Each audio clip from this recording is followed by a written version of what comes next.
बहुत कम ऐसे अवसर आए हैं। भारत की आजादी के बाद, नेहरू के बाद वही है।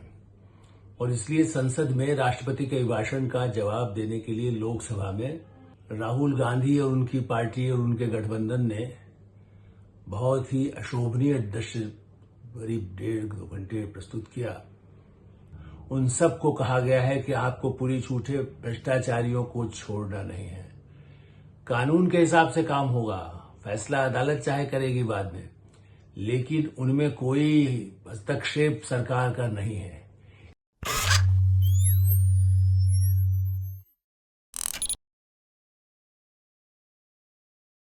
नमस्कार, मैं हूं आलोक मेहता। एचआरसाई में आपका स्वागत है। हमारा अनुरोध है कि आप एचआरसाई देखें, सब्सक्राइब करें, लाइक करें, अपने ग्रुप्स और मित्रों को फॉरवर्ड करें और आपकी जो राय हो उससे भी हमें अवश्य अवगत कराएं।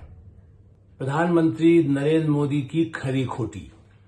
प्रधानमंत्री भाषण तो बहुत अच्छा देते ही हैं जनता को, लेकिन संसद में भी धुआंधार जब बोलते हैं तो कई चुटकियां भी लेते हैं और कुछ खरी खोटी सुना देते हैं।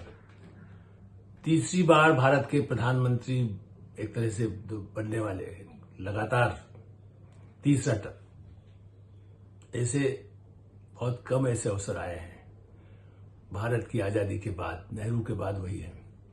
और इसलिए संसद में राष्ट्रपति के अभिभाषण का जवाब देने के लिए लोकसभा में राहुल गांधी और उनकी पार्टी और उनके गठबंधन ने बहुत ही अशोभनीय दृश्य करीब 1.5-2 घंटे प्रस्तुत किया। लेकिन राज्यसभा में कोशिश की, आधे कोशिश के बाद बायकॉट कर दिया, बहिष्कार कर दिया। इसलिए खरी खोटी और प्रगति की बातें, विकसित भारत का जो सपना, जो कार्यक्रम योजना है, राष्ट्रपति अभिभाषण के बहाने से जो बहस 2-3 दिन चली और प्रतिपक्ष को पूरा मौका मिला। खड़गे जी का 2 घंटे भाषण सुनकर मैं तो ऐसे प्रतिपक्ष के नेता का भाषण कम ही हुआ है राज्यसभा में हाल के वर्षों में, जब उनको इतना अवसर दिया उपराष्ट्रपति जगदीप धनखड़ जी ने बाकायदा उनको पूरा मौका दिया। बीच में 1-2 बार बल्कि हंस करके भी कुछ कहा, रोकने की कोशिश भी की। कुछ उन्होंने बहुत आपत्तिजनक किया था, उसको उसमें से अंश निकालने की भी घोषणा अगले दिन करना पड़ी। लेकिन और सभी प्रतिपक्ष नेताओं, हर लोकसभा में भी मणिपुर का एक सांसद बोल चुका था, लेकिन दूसरा बहाना कुछ भी होना चाहिए, मणिपुर बात करेंगे। बहरहाल प्रतिपक्ष जो किया, प्रधानमंत्री नरेंद्र मोदी ने जो खरी खोटी सुनाई, मैं तो सिर्फ उसके कुछ बिंदु पर ध्यान आया। जिसका डर था, जो बार बार राहुल गांधी कह रहे थे कि डरो मत, डराओ मत, बार बार भगवान की तस्वीर लेकर इसकी चर्चा मैंने एक दिन पहले की थी। असली बात आज उन्होंने फिर से घोषणा की, जो पहले सभाओं में भी कहते थे लेकिन संसद में कहना बड़ी बात है। मोदी जी ने कहा भ्रष्टाचारियों को नहीं छोड़ने का हमारा संकल्प जारी है। और कोई कुछ भी कहे, उन्होंने कई पुरानी घटनाएं भी बताई कि जांच एजेंसियों का दुरुपयोग पुराने सत्ता काल में होता हो, हमने तो पूरी छूट दे रखी है, किसी को नहीं बख्शा जाए। CBI, income tax, enforcement directorate अपने ईडी और भी जो एजेंसियां हैं, उन सब को कहा गया है कि आपको पूरी छूट है, भ्रष्टाचारियों को छोड़ना नहीं है। कानून के हिसाब से काम होगा, फैसला अदालत चाहे करेगी बाद में, लेकिन उनमें कोई हस्तक्षेप सरकार का नहीं है। इससे ये भी मानिए संदेश ये भी जाता है कि उनके गठबंधन में पहले कोई रहा हो, जैसे कांग्रेस में थे, या उनके साथ भी कोई आए जिनके बारे में कहा जाता है अजित पवार को आपने ले लिया, तो उन्होंने कोई बंद तो केस हुए नहीं है। प्रधानमंत्री नरेंद्र मोदी ने बार बार बताया जिन पर हजारों करोड़ के घोटालों के आरोप हैं, कंपनियां बनाकर, चाहे हेराल्ड केस हो, चाहे दूसरे केसेस हो, परिवार के लोगों पर जो केस हैं, मानहानि के जो केस हैं, और भी कई ऐसे मामले, घोटाले हैं। आम आदमी पार्टी के घोटालों का भी उन्होंने जिक्र किया, नाम कैरी कर नहीं लिया, राहुल गांधी का लिया, लेकिन उन्होंने याद दिलाया कि आप पार्टी कभी कांग्रेस के खिलाफ रोज हवा मचाती थी मनमोहन सरकार के समय में, फिर कांग्रेस पार्टी ने ही आप पर आरोप लगाए, प्रेस कॉन्फ्रेंस करके आरोप लगाए केजरीवाल सरकार, आम आदमी पार्टी की सरकार पर। और जब कार्रवाई हुई तो कहो देखिए मोदी कर रहा है, मोदी की सरकार जो है वो उनको तंग कर रही है। ये कैसी डबल स्टैंडर्ड जो बातें हैं, दोगलापन जिसका शब्द उन्होंने इस्तेमाल किया, कि ये कैसा है। आपको कभी आप उनके साथ रहते हैं, कभी एक राज्य में आप उसके साथ हैं, दूसरे राज्य में आप उसके विरोधी हैं। आप जिस गठबंधन के साथी हैं, राहुल गांधी, नाम फिर नहीं लिया, जिन पार्टी कांग्रेस पार्टी के साथ है, वहां पश्चिम बंगाल में वो कहते हैं मुख्यमंत्री जो मार्क्सवादी कम्युनिस्ट पार्टी के मुख्यमंत्री हैं कि उनको जेल भेजो। जब एजेंसी काम करती है उनके आरोपों को लेकर के जांच ही करने जाती है तो कहते देखिए अत्याचार हो रहा है। ये जो डबल स्टैंडर्ड है और उस पर उनका खरी खोटी यही है कि अब बख्शा नहीं जाएगा, और पहले भी कहा था छोड़ा नहीं जाएगा।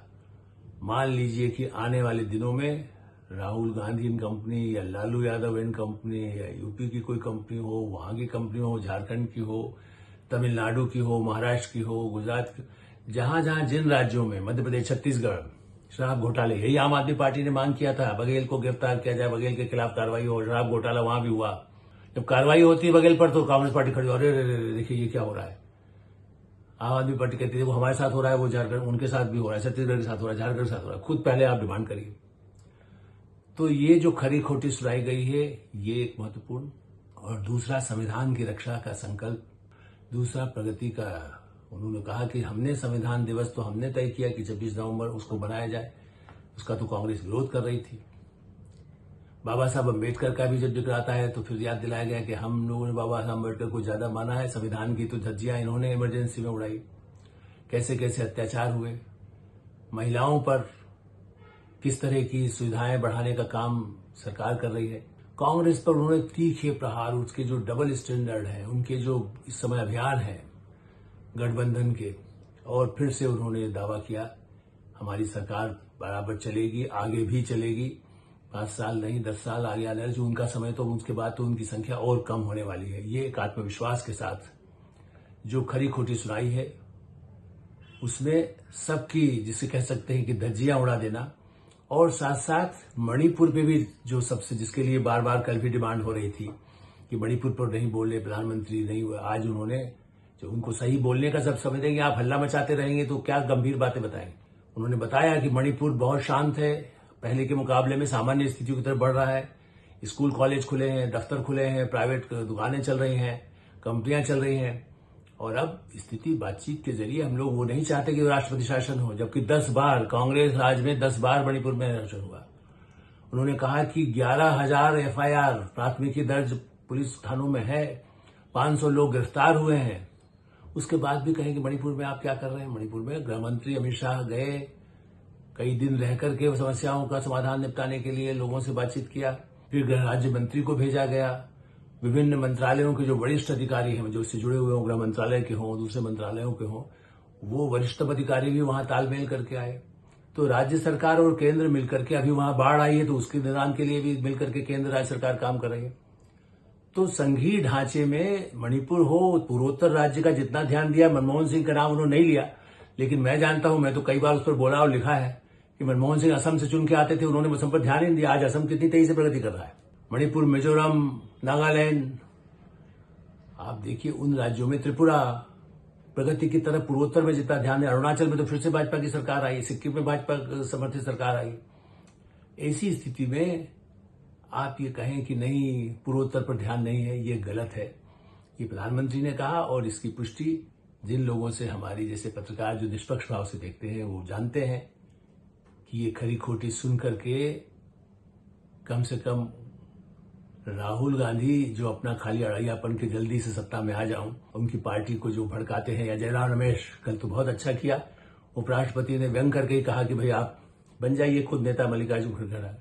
तो खड़गे जी ने उसको दलित मुद्दा बना लिया कि आप मुझे हटवाना चाहते हैं। उन्होंने कहा नहीं, ये तो व्यंग का मुद्दा था। व्यंग मैंने जिसको कहा, संकेत में कहा गया था कि आप उनको बोलते समय हमारी बात में आप ही हस्तक्षेप करेंगे तो फिर आप ही नेता बन जाइए प्रतिपक्ष के राज्यसभा में।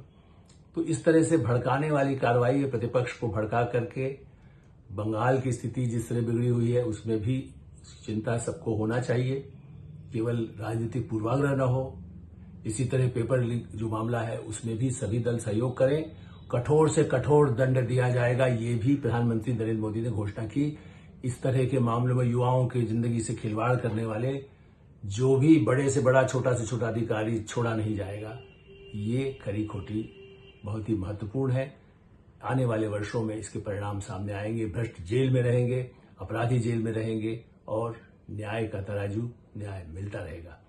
एटरसाई में ही विराम देते हैं। आप एटरसाई देखते रहें, सब्सक्राइब करें, लाइक करें, अपने मित्रों और ग्रुप्स को फॉरवर्ड करें।